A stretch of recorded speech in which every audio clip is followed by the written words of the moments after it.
ಯಲಹಂಕ ವಿಧಾನಸಭಾ ಕ್ಷೇತ್ರದ ಹೆಸರಘಟ್ಟ ಹೋಬಳಿಯ ವಿವಿಧ ಗ್ರಾಮಗಳಲ್ಲಿ ಮೂಲಸೌಕರ್ಯ ಅಭಿವೃದ್ಧಿಗೆ ಮತ್ತೊಂದು ಮಹತ್ವದ ಹೆಜ್ಜೆಯಾಗಿ ಅಂದಾಜು ರೂಪಾಯಿ 6 ಕೋಟಿ ವೆಚ್ಚದ ವಿವಿಧ ಅಭಿವೃದ್ಧಿ ಕಾಮಗಾರಿಗಳಿಗೆ ಶಾಸಕ ಎಸ್ಆರ್ ವಿಶ್ವನಾಥ್ ಅವರು ಚಾಲನೆ ನೀಡಿದರು.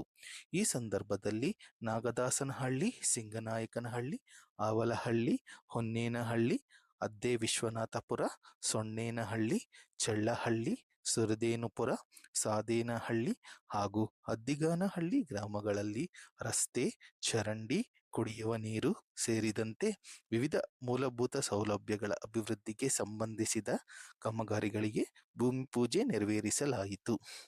ಕಾರ್ಯಕ್ರಮದಲ್ಲಿ ಮಾತನಾಡಿದ ಶಾಸಕ ಎಸ್ಆರ್ ವಿಶ್ವನಾಥ್ ಅವರು, ಗ್ರಾಮೀಣ ಪ್ರದೇಶಗಳ ಸಮಗ್ರ ಅಭಿವೃದ್ಧಿಗೆ ರಾಜ್ಯ ಸರ್ಕಾರದ ಅನುದಾನವನ್ನು ಸಮರ್ಪಕವಾಗಿ ಬಳಸಿಕೊಂಡು ಜನರಿಗೆ ಅಗತ್ಯವಿರುವ ಮೂಲಸೌಕರ್ಯಗಳನ್ನು ಒದಗಿಸುವುದು ತಮ್ಮ ಆದ್ಯತೆಯಾಗಿದೆ ಎಂದು ತಿಳಿಸಿದರು.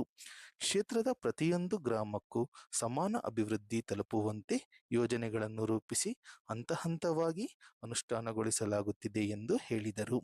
ಈ ಅಭಿವೃದ್ಧಿ ಕಾಮಗಾರಿಗಳಿಂದ ಗ್ರಾಮಗಳ ರಸ್ತೆ ಸಂಪರ್ಕ, ಸ್ವಚ್ಛತೆ, ನೀರು ಸರಬರಾಜು ಹಾಗೂ ಸಾರ್ವಜನಿಕ ಸೌಲಭ್ಯಗಳಲ್ಲಿ ಗಣನೀಯ ಸುಧಾರಣೆ ಉಂಟಾಗಿ ಸ್ಥಳೀಯ ನಿವಾಸಿಗಳಿಗೆ ಅನುಕೂಲವಾಗಲಿದೆ ಎಂದು ವಿಶ್ವಾಸ ವ್ಯಕ್ತಪಡಿಸಿದರು.